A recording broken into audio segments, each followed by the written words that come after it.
श्री कृष्ण के चरणों में मेरा कोटि कोटि प्रणाम। आज की इस वीडियो में मैं आपको श्रीमद् भागवत गीता अध्याय 1 का श्लोक 5 बता रहा हूँ। तो चलिए शुरू करते हैं। श्लोक है धृष्ट केतु चेकितान काशी राजश्च वीर्यवान पुरुजित कुंती भोजश्च सैव्यश्च नरपुंगव।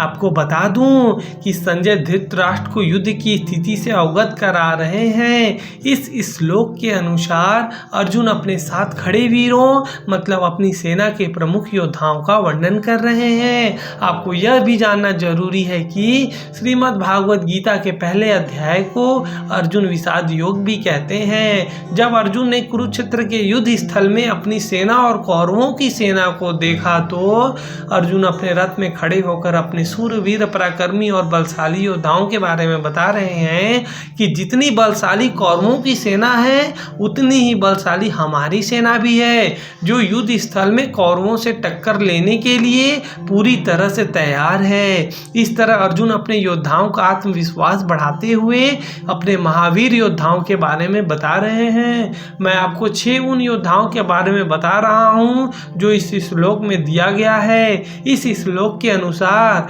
उन 6 योद्धाओं में पहला नाम है धृष्ट केतु, दूसरा नाम है चेकितान, तीसरा है काशीराज, चौथा नाम है पुरुजीत, पांचवा है कुंती भोज और अंतिम और छठवां नाम है सैव्य।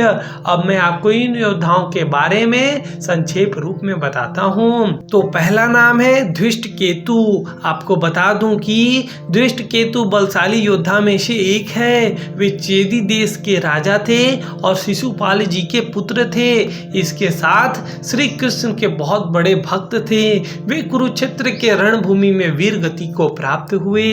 दूसरा नाम है चेकितान। चेकितान जी वृष्णि वंश के महान योद्धा थे, श्री कृष्ण के भक्त और एक पराक्रमी और निडर सेनापति थे। तीसरा नाम है काशीराज। काशीराज जी काशी नामक स्थान के राजा थे। काशीराज जी बहुत बड़े धनुर्धर थे और अपनी वीरता के लिए जाने जाते थे। चौथा योद्धा है पुरुजीत। पुरुजीत जी कुंती के भाई और यदुवंश के वीर और बलशाली योद्धा थे। वो पांडवों की पक्ष में अपनी सेना के साथ युद्ध भूमि में शहीद हो गए। पांचवा है कुंती भोज। कुंती भोज भी कुंती के पिता थे। कुंती का पालन पोषण इन्हीं के द्वारा किया गया था। यह भी बहुत बड़े योद्धा थे। और छठवां और लास्ट है सैव्य नामक राजा। इन्हें नरपुंगों का नाम दिया गया है। इसका मतलब है श्रेष्ठ पुरुष, इसलिए इन्हें नरपुंगों का नाम दिया गया है। सैव्य एक प्रसिद्ध राजा और महाबली योद्धा थे। वे अपनी शौर्य और निपुणता के लिए जाने जाते थे।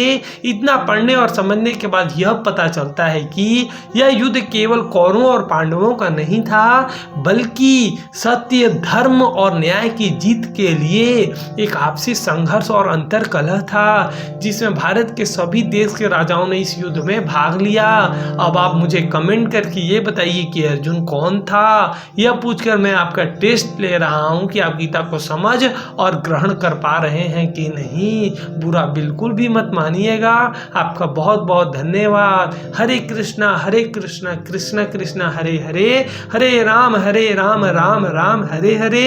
और वीडियो को लाइक करके सब्सक्राइब करना ना भूलें।